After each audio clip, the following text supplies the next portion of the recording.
Hi friends, and welcome back to my channel. If you're new here, my name is Kristen. I'm a knitter here in Denver, Colorado, and Do So Knits is my little corner of the internet where I share with you how knitting and other fiber crafts have woven into my life. Today's video is going to be all about my spring knitting plans.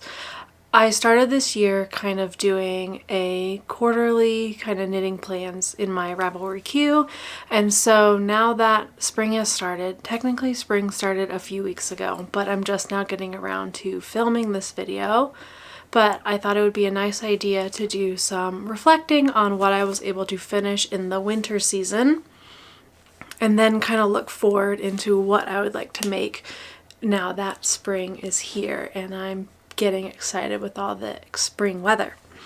So today's video is going to have a lot of patterns and pattern suggestions. I'm going to be talking about a lot of yarns that I plan to use, so make sure to look down in the description box down below. I will link to the Ravelry project pages, and also I will try to link to the different yarns, at least to the brands if I can't specifically link to a specific yarn or a specific colorway. So all that is down there. Also down there are all my other social links. So I'm Do So Knits here on YouTube, Instagram, Ravelry, Blue Sky. So if you'd like to follow me other places or keep up to date between videos, that is the place to go. Check all of that out.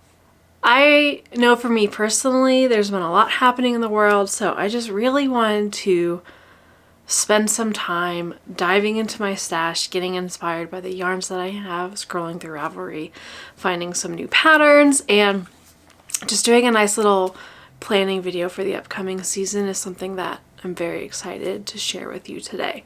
So this is going to be a chatty episode. I will be putting pictures on the screen, so just so you know, if you're sitting there knitting, maybe not actively looking at the screen, I will be putting pictures on the screen of the patterns that I'm talking about, just so you can have a reference of the pattern and the designs. So with that, we'll start with looking back at my winter knitting plans and what I was able to accomplish during that season. So in Ravelry, I do set up my queue, and I use tags now to set up each of the different seasons. So today I went back, looked at all of my winter things that were left in my queue, and kind of reflected on the things that I knit over the past season. So I figured I'd just kind of go through them chronologically, and then we'll see what was left over. Also, as a disclaimer, in general, I'm talking about just garments. I'm not talking about socks or other small accessories in these planning videos. I think garments take a little bit longer and need a little more, they don't necessarily need more thought, but I like putting a little more thought into the garments that I'll be making because they do take a little longer. So that is what I am focusing on. I am not talking about accessories, socks, other small items, just garments. All right, so winter. The first sweater that I cast on was my Miles shirt jacket, which is a pattern by Ozetta. I knit this in Lucky Tweed Aran. For more details, make sure to check out my podcast, but in general, I cast this on December 29th, so very close to the end of the month, and then I finished it in February. I don't have the exact date that I finished it in February. It was on the later half, but that was the first project that I started and finished. The next project that I started was cast on very soon after the Mile shirt jacket, was my Study Session sweater, which is a pattern that I test knit for Samantha Guerin. I cast this on New Year's Day. It was essentially my New Year's Day cast on, and I finished it in February 10th. So this was a DK weight pattern that I knit with Brooklyn Tweed Reply, and definitely one of my go-to sweaters since finishing it. I love it so much. So that's two sweaters finished pretty early in February. So then we kind of get into the transition period a little bit where I had finished a few sweaters and I was ready to start some new ones. And with that, I went and did some swatching. So the first sweater that I was swatching for was for the Stick Season sweater, which is the pattern that I am knitting for my husband Shane this year. I normally knit him one sweater a year, and I had some Brooklyn tweed imbue in my stash. I actually still have a little bit left. It's very similar to this color, but it's a worsted weight yarn from Brooklyn tweed. However, the Stick Season was written for a DK weight. I was pretty sure I was going to be able to get gauge if I knit it. Sometimes with worsted to DK, it's pretty easy to just, you know, knit a little tighter. Sometimes they're very similar. However, this Brooklyn tweed imbue, it's a very plump worsted weight. I think it's definitely a heavier worsted weight. It's lovely to work with. It's just a lot more plump than what I was anticipating. So I couldn't get the gauge. Now, I could have either sized down or, you know, done some of the math, but none of those options were really calling to me. So I ended up swatching with this Brooklyn tweed imbue, decided that I wasn't going to do the Stick Season for it. Also, Shane didn't pick this color. I kind of picked it for him. So I figured we'll just order a new yarn for that sweater, and then I can use this yarn for a sweater for myself, which is exactly what I did. So with my swatch, I looked at my gauge, went Ravelry scrolling, found a pattern that matched my gauge, and cast on the Yoon sweater.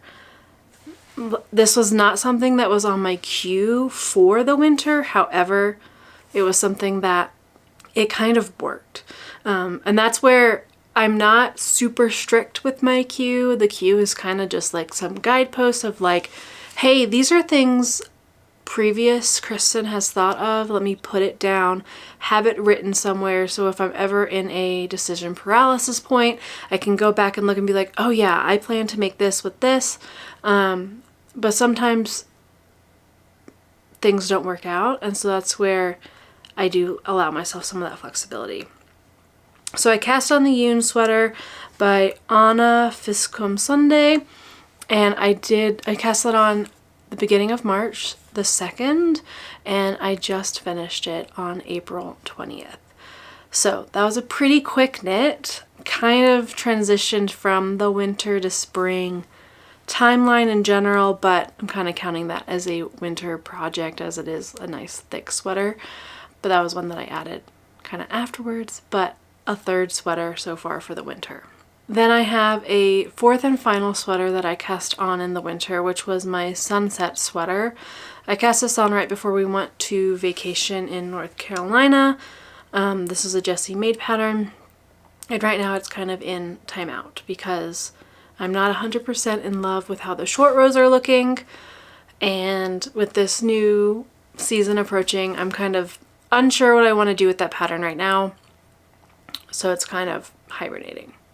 But I did cast it on, I did swatch, I do have a good gauge with the yarn if I decide to do something else. That I cast on with Fiber Hustle, this right here, Fiber Hustle Targhee worsted in the colorway 4077. I'm in love with this yarn, I'm just not happy with how the short rows are looking in that pattern. So overall, that's kind of all the projects that I have knit on, worked on in the winter. So I finished 3 sweaters, I swatched for the Stick Season, it didn't work out, and I cast on for the sunset sweater. The patterns that remained on my winter queue were the High Tide Shell and the Hollow. These are 2 patterns that I put in my winter queue that I did not get to. And so just having a nice idea of, you know, I can do about 3.5 sweaters-ish in a season. And that was like me really focusing on sweaters and garments throughout the winter. Now, going into spring, I am planning more than 3.5 sweaters. But I think that's kind of the fun, is kind of looking at all the ideas that I have, and then as inspiration strikes, I kind of have that list to pull from. So that's kind of the winter recap, and we will transition to spring, and let's see what I want to make in this upcoming season.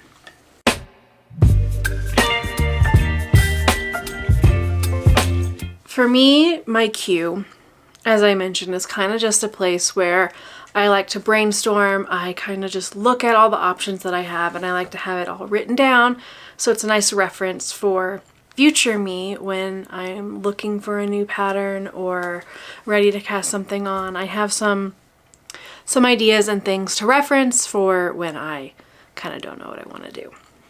Now, I also like to, with my queue, I like to plan using my stash. I have a good amount of yarn. A goal that I have this year is to use the yarn that I have, and I've done really well so far this year. I've really trickled down. I've only placed a couple of yarn orders, one I just placed last night.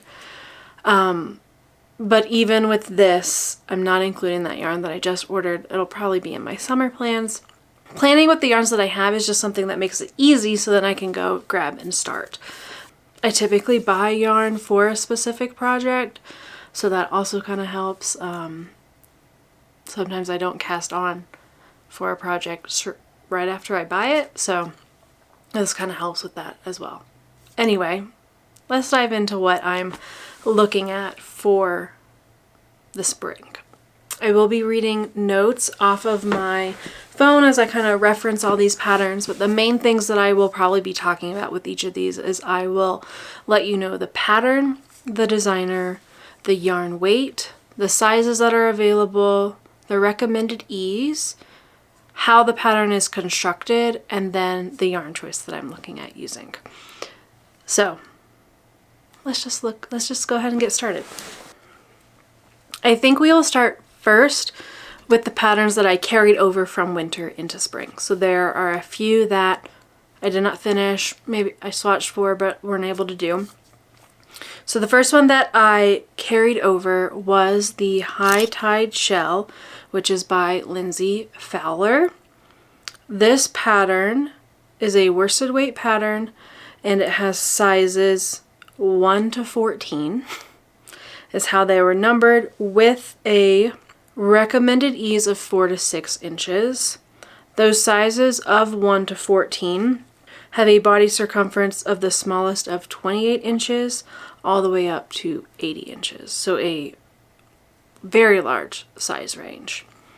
It is a oversized vest, and I'll read a little bit about the pattern. When I designed the High Tide Shell, I wanted to create a vest that was perfect for putting over a base layer and under a jacket for walks on the beach to keep your core toasty, without bunched up too tight sleeves. The super versatile shell is easy to be customized to suit your lifestyle and look. Use all scraps for an eclectic lived-in look. So this pattern is written for 3 yarns, 1 main color and 2 contrast colors, all in worsted weight. It is constructed from the bottom up. It is mosaic knitting and has a crew neck collar and then a slip stitch pattern throughout. Those are all the kind of basics of the pattern. So the yarn that I am planning to use is Blue Sky Woolstock Worsted, and I actually swatched over the past weekend. So this is kind of what I'm expecting my High Tide Shell to look like. So I have this really dark brown as my main color, and then a chartreuse green, and then a beige as my contrast colors. So this is what I am planning to use. Blue Sky Worsted, this is the chartreuse color. Comes in either 150 or 50 gram skeins, which was really nice for like picking the contrast color. The 50 gram skeins are 50 grams and 123 yards. So that would mean the 100 gram skeins are 100 grams and 246 yards. And this is the colorway Golden Meadow, in case you were wondering. I got this from a local yarn shop. I picked it up in December for my birthday, because this was a pattern that, well, the yarn shop has a coupon for your birthday month. And this pattern really caught my attention, so this was one that I wanted to do. So this is a little more of a transitional piece, I think. I think by the time I finish it, it might be too warm here in Denver to wear it since it is like a worsted weight vest. And I don't know how much I'll be needing a worsted weight vest. However, swatching this over the weekend, the pattern is really fun. It's just like knit pearls and slip stitches. So I think this will just be something I cast on because it's kind of scratching an itch of a fun, thoughtful project for right now. So that is the first pattern on my queue for spring. The next pattern on my queue is not necessarily one that I'm going to cast on next, but it is the one that got carried over from winter. And so that is the Stick Season Sweater by Rebecca Clow, the sweater that I'm knitting for Shane this year because I did buy yarn for him. And I would like to make it this spring. He won't wear it in the spring or the summer, but his birthday is in June, so having it done around that time I think it's a nice kind of goalpost for me. So this pattern is written for a DK weight yarn. It was written with Explorer Knits and Fibers Earthy DK. It has sizes 1 through 10 with a finished circumference of 32.75 all the way up to 68 inches with a recommended ease of 2 to 6 inches. There are also adjustments written for adopting it more to a male bicep chest kind of circumference. Essentially, I think we'll be knitting the drop shoulder a little bit longer, and then I'll read you a little bit of the description. The Stick Season Sweater is inspired by the Stick Season album by Noah Kahan. It's all about getting cozy as the days get colder and having comfort nearby. The sweater is a take on a traditional Gansey with a textured yoke, shoulder detailing, and faux seams. The drop shoulder makes for an easy and relaxed fit. So some of the attributes are, this is a drop shoulder pattern written top down, and it has a textured yoke. So the yarn that I am planning to use, I had Shane look at a couple of DK weight options of yarn that I was interested in knitting, because if I'm knitting it, I want to knit in yarn that I like. So I had him look at both Sonder Yarn Sunday Morning and then Les Garçons British DK, and he opted for a color from Les Garçons. So this is, as I mentioned, Les Garçons British DK. Let me make sure it is British DK. Yes. It's the British DK. So this is 70% BFL wool and then 30% Mashram. It is a non-superwash DK weight yarn. 273 yards for 100 grams, and it's a DK weight yarn. I said that. It is colorway Vincent's Highland Coup. This will look very similar to another color that I have for myself. I'm excited Shane went for a brown. I think it's a really nice coppery color. And I think something that'll be nice with this is I think I'll be able to wear this sweater too. So that's exciting. It might be a little more oversized in the shoulders, but I should be able to wear it as well, which will be nice. So yeah, I plan to knit this sweater for Shane. I'd like to have it done by his birthday. Most of the other patterns I have on my queue are more like tees, not a ton of sweaters. So this is one of the bigger projects I have for the spring, which I think will be kind of nice because once I kind of finish that top section, it'll just be stockinette in the round. So this will be a nice project to kind of have for, you know, kind of mindless knitting compared to like the High Tide shell, which is definitely going to be a more of a focus project. But yeah, this one got carried over, so I think it should be a priority this season. And I'm very excited to try out this yarn. Yeah, so that's the next pattern. So now I think I'm just gonna chat. None of these are in like a strategic order of like which one I want to do before others.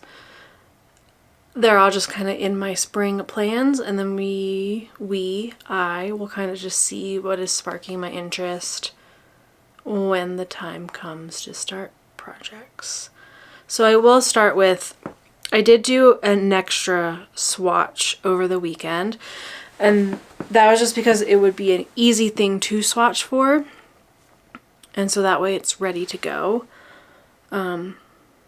and that's for a Tolsta Tee, which is also by Rebecca Clow. So the Tolsta Tee is written for both DK or fingering weight, is listed as DK on Ravelry, but it has sizes 1 through 10.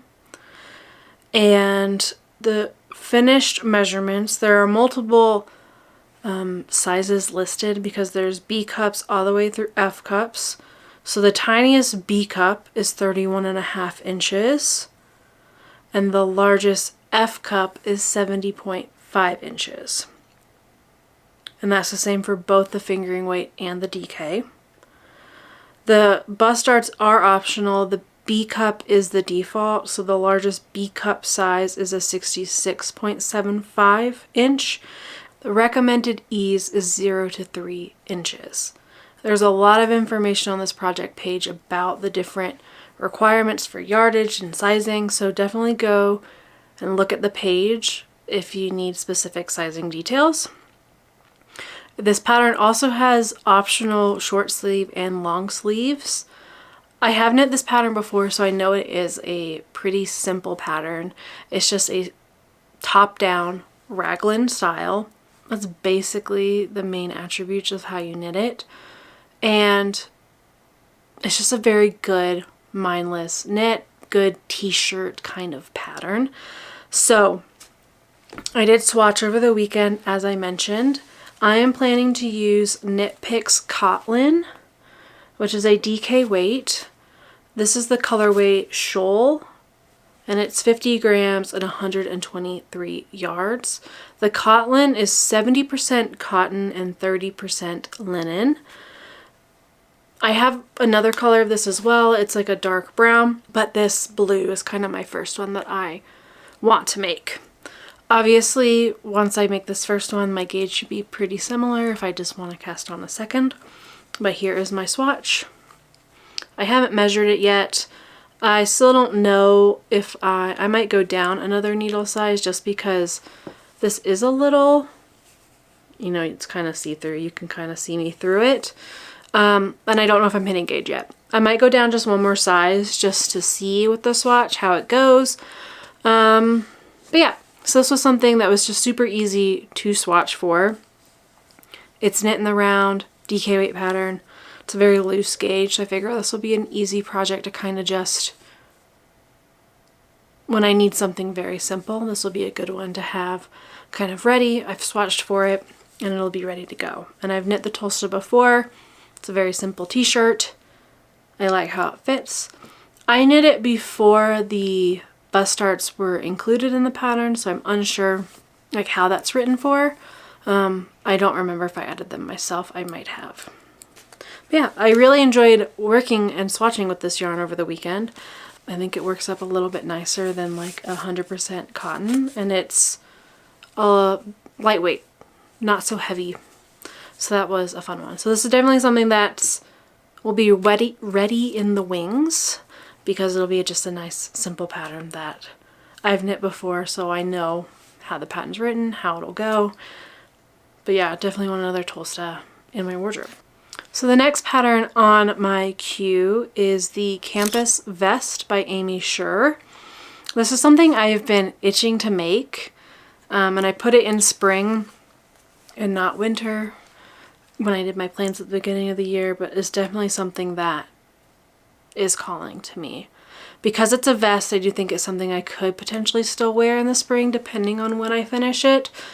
But the colorway that I have is something that I think would fit really nice in my wardrobe for the fall. But so the pattern is written for sizes A through J to fit an upper bust measurement of 31 to 60.25 inches. And that's to fit the upper bust measurement. The garment size is a finished 32.25 all the way up to a 68.25. And it has a recommended ease of, the pattern list your upper bust measurement or your full bust measurement, and then the finished garment sizes. So based on the full bust sizes, it looks like it's anywhere from 2.25 inches of positive ease it looks like the standard amount of ease recommended in this pattern from your full bust. From the upper bust, it looks like it's about, it's a little more varied at that point, from anywhere from 1.25 inches to 8 inches. So definitely look at the pattern. It does have optional bust starts, and that's where a lot of people can, I always measure based on my upper bust, so I do appreciate that this pattern lists upper bust measurements instead of full bust, because that can vary a lot between people. You know, there's A cups to F cups versus fitting your upper bust to your shoulder. That's a little more proportional. So it has a lot of variations in this pattern as well. There's optional bust starts, there's optional A-line shaping, and there's both a full length and crop length in this pattern. So I've decided that I will be doing the crop length, and let me read a little bit of this pattern to you. So the campus vest is a cardigan vest that's perfectly preppy for layering. This pattern comes in 2 views, with a cropped straight body or a hip length body with a gentle A-line shaping to accommodate hips. The pattern is constructed from the bottom up in one piece and then separated for the front and back. The shoulders are finished with a 3-needle bind off, and the armholes and button band are picked up and worked last. Knit it your way for what you need in your wardrobe, perfectly proportioned for any outfit. This is a truly versatile staple that you'll reach for over and over again. The classic piece knits up in a variety of fabrics and is shown here in both woolen and worsted spun yarns for a different effect in each. So I think that gave you a very good overview of how it's constructed. So it's bottom up, and it's written for a DK weight yarn. I am planning to use another Les Garçons British DK. This is their marled option. So it is also 70% BFL wool, 30% Masham, non-superwash, 273 yards, 250 grams. And this is the colorway Chris and Jonathan. So it's a really beautiful marl. I'm excited for this. I also caked this up, and I will be swatching very soon. But I think this cardigan will be a really fun project. We're halfway through the spring patterns. I have 4 more to go. I started with 8 patterns on this queue for spring, which I know is more than I'll be able to do. But they're like t-shirts, right? Maybe they'll be faster. So the next pattern I have on my queue is the Skyline Tee by Tori Yu. This has been in my queue and ideas for almost a year now. So this is, like I mentioned, the Skyline Tee by Tori Yu. It has sizes 1 through 9 for a finished bust circumference of 34 up to 66 inches with the recommended ease of 4 to 6 inches. It's written with a fingering weight yarn. Specifically, it was written with Explorer Knits and Fibers Earthy Sock. And the attributes are that this is a crew neck, cropped, knit in the round, top down sweater. I believe it has saddle shoulders, which is not a construction that I've done before. So the description says, the Skyline Tee is a top-down saddle shoulder construction with a ribbing detail that starts at the neckline and flows seamlessly down the sleeves to the cuffs. Inspired by alluring city skylines, this crop tee is ready to become your new wardrobe essential. There's also a skyline pullover. So I've never done saddle shoulders, but I've seen other people who have knit this pattern, and I think it looks lovely. I think it'll fit really nicely. And because it's fingering weight and more of a summer pattern, I wanted more of a summer fiber for this. So last year I went to Interweave Yarn Festival and I picked up, I think it was Interweave. Yes, because I bought this in April of last year, so about a year ago. So I'm planning to knit this in Nitty Gritty Fine Yarns. It is their soft linen base.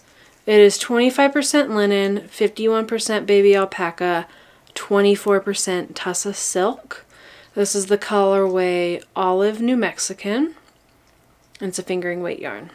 It's hand dyed in New Mexico, and I'm very excited about this. So I bought this about a year ago. I bought it to make this shirt. I haven't yet, so this is something that is a little bit higher on my priority list, specifically because I really want to use this yarn. I think it's a really gorgeous green with the tussa and the baby alpaca, and I think it'll be both warm and breathable, but also drapey. So just very excited about this, and yeah, it's been in my stash for about a year, so I'd like to use it soon.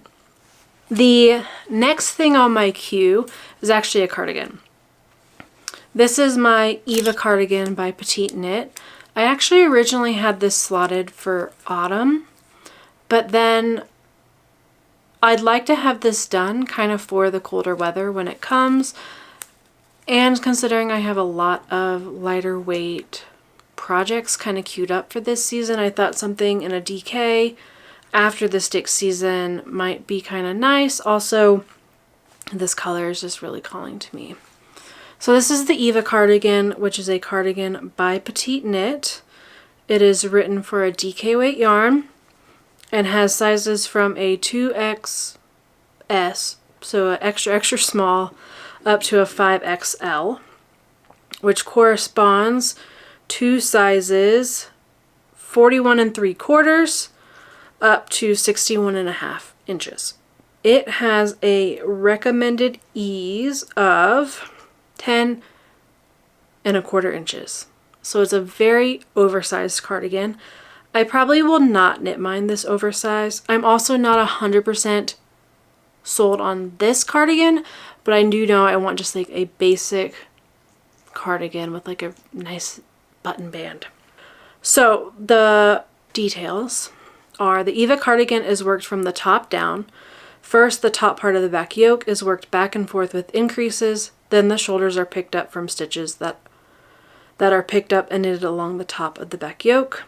Stitches are then picked up and knitted along the shoulders, and the rest of the yoke is joined on a circular needle and worked with increases for the V-neck. The rest of the body is worked back and forth on a circular needle, and the sleeves are worked in the round. At the end, stitches are picked up and knitted along the front edges of the wide front placket in a 2x2 rib. So it is a contiguous construction, also buttoned top down in a V-neck. Like I mentioned, I might look for another cardigan as well. I do like the classic lines of this one, but not 100% sold yet. So if you have other just classic stockinette cardigans, let me know for a DK weight. I have this yarn that I'd like to use. It's Earthy DK by Explorer Knits and Fibers. Their yarn has been mentioned in a few other patterns, I mean. So this is 100% non-superwash merino, 246 yards and 100 grams.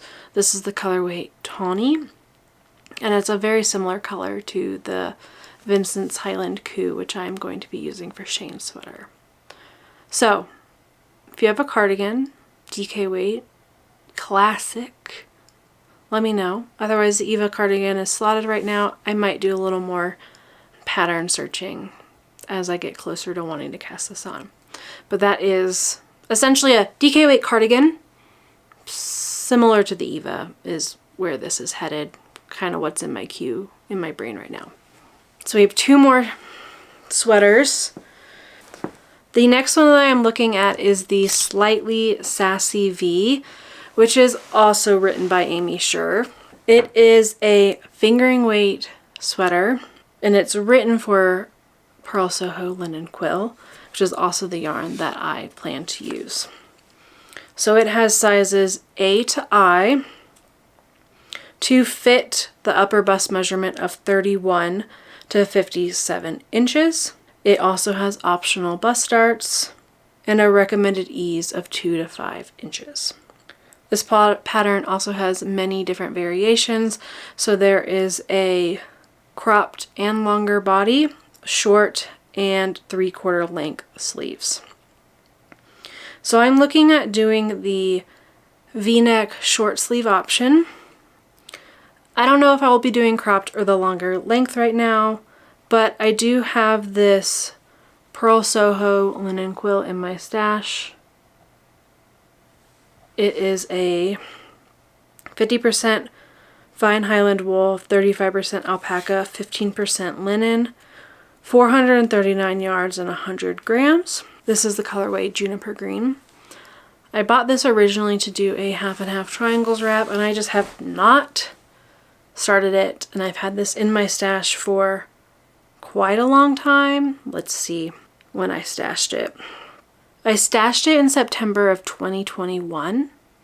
It is now April of 2025. And I have still not knit in a half and half triangles wrap, so maybe this is meant to be something else. I love the green, but I think the idea of a half and half triangles wrap is just not. It's just a lot of stock and a lot of garter, and I don't know if I actually want it. I think this will be a good alternative. I love a V-neck, and I realize I haven't read you the pattern yet. So this is a all seasons tee that has mix and match sleeves and body options for an endless possibility. A sassy but not too sassy V-neck is the centerpiece, finished with a beautiful I-cord edging, along with a perfect fit compound raglan, lines that will hug your shoulders and upper torso beautifully. Optional bust darts give an additional 4 inches vertical coverage for a customized fit. Wear it in the summer or knit a longer sleeve, longer length version for a spring, autumn, or even winter layering. Take it anywhere you travel because the lightweight and breathable fabric is perfect for throwing on anytime, anywhere. There's also a handy progress keeper chart available in the pattern to keep track of at the same time instructions to make it as stress-free as possible. There's also wrist length expansion on her blog, so essentially you can do short sleeves, 3/4, or full length sleeves with this pattern. I think this will be a lovely yarn to go with it. I have 3 skeins of this, which should be plenty. This is 439 yards, so I have a lot of yardage. So that is for the Slightly Sassy V by Amy Sher. I then have one final pattern that has been calling to me quite a bit, and for the spring. There are many other tees and tanks that mostly tees, that I'm looking at for the summer, and summer kind of blends into fall, or spring and summer kind of blend together for me. So some of these might overlap and it will be fine. So the final pattern that I have to show you is the Stromboli by Caitlin Hunter. This one's a bit of a stretch for me, but it is written for fingering weight yarn. It has sizes 44 to 73 inches. It's sizes 1 through 6 corresponding to those inches, with a recommended ease of 10 inches. So that would be a 34 to 63 inch bust. It's a fingering weight pattern. This is the description. Stromboli is the latest in my Knitily series, tea patterns inspired and named for places in Italy. My dream is one day to visit all the places in the series. Stromboli is an island near Sicily and the home to an active volcano, Mount Stromboli. This pattern is knit from the bottom up in the round, then separated for front and back, which are worked flat. After joining the shoulders, sleeve stitches are picked up and worked in the round, either to long or short length as preferred. Finally, collar stitches are picked up and worked. They recommend using a yarn with cotton or linen. The recommended ease is 7 to 15 inches. The garment photo has 10 inches. So this is an all-over lace and cables bottom up sweater. I think it is also essentially maybe it's not drop shoulder, but I think it is drop shoulder-esque. It doesn't say specifically, but looking at kind of the construction in general, it looks like 2 rectangles and then you kind of pick up and knit the sleeves.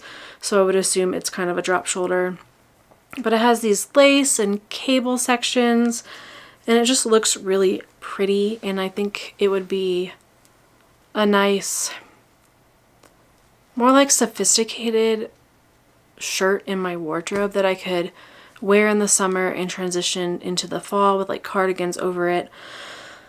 So I have two potential yarns that I'm thinking about using. The first one is Knerd string fingering in the colorway Seaside. I've had this in my stash for a while. I love the colors and I love the little speckles. The only thing that I'm worried about with this is if it's too close to my skin tone to wear as a t-shirt. However, I think my skin is a little more pink and this is a little more beige, so I think it might work. Let me know what you think. The other option I have is this color brown. Oh, and let me say, this is Knerd string fingering. It is 100% merino superwash. The other yarn I'm looking at is this one, and this is Pearl Soho Sweetgrass. I won this on a giveaway on their Instagram. So this is 437 yards and 100 grams. It is 65% organic cotton and 35% alpaca. And it's just like a muted kind of brown. So this is definitely different enough for my skin tone. So both of these I would have enough. I'm kind of leaning more toward this one as a nice basic. I know it'll work. I love this Seaside colorway, but I'm just so concerned. I don't know what to knit this in. So yeah, I think I'm leaning toward this. Plus it's a cotton, so... And with the alpaca, I think it'll be enough little drape within the pattern to kind of be really nice. The Stromboli would definitely be a focus project and something that's a little more of a stretch for me, considering it's bottom up and lace and cables, fingering weight. There's a lot going on with that pattern that would stretch my abilities just a little bit. So I think it's nice to have on my queue. I might not get to it in the spring. Maybe it'll be pushed a little more into the summertime. But every time I am scrolling through Ravelry, just looking at t-shirts, I look at it every time and I love how it looks. So I think it is one that it catches my eye, and I know it'll be a bit of a, it'll be a skill builder for sure. It'll push my limits a little bit, it'll take a little bit of focus, but I think at the end, the finished object, I would be really, really proud of it. So it's also on my queue for this spring. So those are all 8 patterns that I have on my spring queue. If you want to look into it a little bit more, I have my Ravelry queue. I'll link it down below and I'll try to pop it up here as well. You can go to my Ravelry, see what I have queued up. Obviously, if you're not clicking it at this exact moment in time, some of these patterns might have been started or removed or moved around. Like you can see, like winter has been pushed to the end, spring is at the beginning, and patterns kind of ebb and flow throughout. As I mentioned earlier, this isn't completely set in stone. If I find another pattern that completely catches my eye and I'm super inspired, it might get added, something might get moved, something might get pushed. But it's just kind of nice to have like a little running list of things that I have in my stash and patterns that I'm excited to start. So let me know, do you plan for your knits like in the season, or do you just kind of go with what's calling to you? I'm always interested to see how other people organize and think about their knitting. I have both like an organized plus also like free spirit when it comes to it. I think some of the accessories allow me to be a little more in the moment of like, oh, I'll just cast these socks on or this shawl. Versus garments, I plan a little bit more. So I'd like to know how you plan your knitting, if you do at all. Thank you for hanging out with me today if you made it all the way to the end. If you're not, feel free to subscribe if you'd like to see future videos. Like this video if you enjoyed this kind of video. And otherwise, I'll be back soon with another podcast episode to show you all my finished objects and works in progress. And yeah, thanks for hanging out with me today as I, kind of dive into my stash to find some inspiration and just some good yarn vibes in general. Thank you for hanging out with me. I hope you put a little bit of love into every stitch of your making today, and I'll see you again very soon.